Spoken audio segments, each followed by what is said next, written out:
Raskolnikov trudged through St. Petersburg's cold, narrow streets. His mind raced with forbidden thoughts. Could I? Must I? Every shadow felt like a witness, every passerby a judge. Hunger clawed at him, but obsession burned stronger. He moved forward, trembling yet determined. In his small room, he stared at a pile of coins. Thoughts collided. I could rise above misery, but at what cost? Sweat formed on his brow. His mind plotted and justified, teetering on a dangerous edge. Silence pressed around him, broken only by the sound of his own heartbeat. Outside, life carried on. Children laughed, merchants shouted, carriages clattered. Raskolnikov approached the pawnbroker's door, chest tight with dread. Inside, polite words mastermind consumed with planning. Every tick of the clock seemed amplified, counting down a moment he could not escape. The act was swift, chaotic, and horrifying. Trembling hands met a reality too heavy to bear. The old woman fell silent, and the room seemed to close in. Raskolnikov staggered into the street, mind screaming with guilt. What have I done? The city itself seemed different now, every shadow a silent witness. Days passed, but sleep avoided him. Paranoia clawed at his mind. Neighbors watching, police questions imagined, every glance suspicious. Each encounter felt like a test. Do they know? Can they sense it in me? Guilt mixed with fascination, a dangerous obsession with his own crime. He met Sonya, fragile yet resolute. Her presence was a balm and a mirror.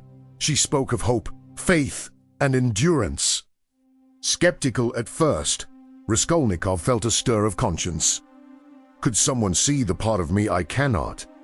He resisted, yet her humanity pressed on his pride. The detective's shadow grew with every meeting. Each question, each observation tightened the invisible web around him.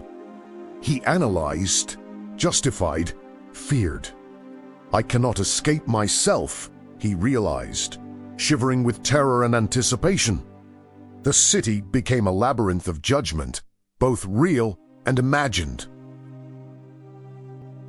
Letters, summons, and whispers closed in. Raskolnikov rehearsed explanations, imagined questions, and plotted defenses. Alternate realities swirled in his mind. Some where he was caught, others where he vanished unnoticed. Anxiety compressed his chest. Every detail seemed vital, every breath shallow. Night fell. Alone, he contemplated confession, punishment, and redemption. Shadows flickered across the walls as he paced.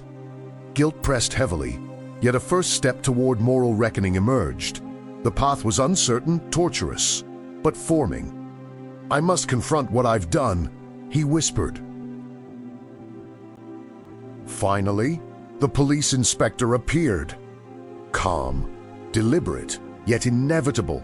Raskolnikov's hands trembled. The weight of truth settled. He faced questions, silence, and the gaze of morality.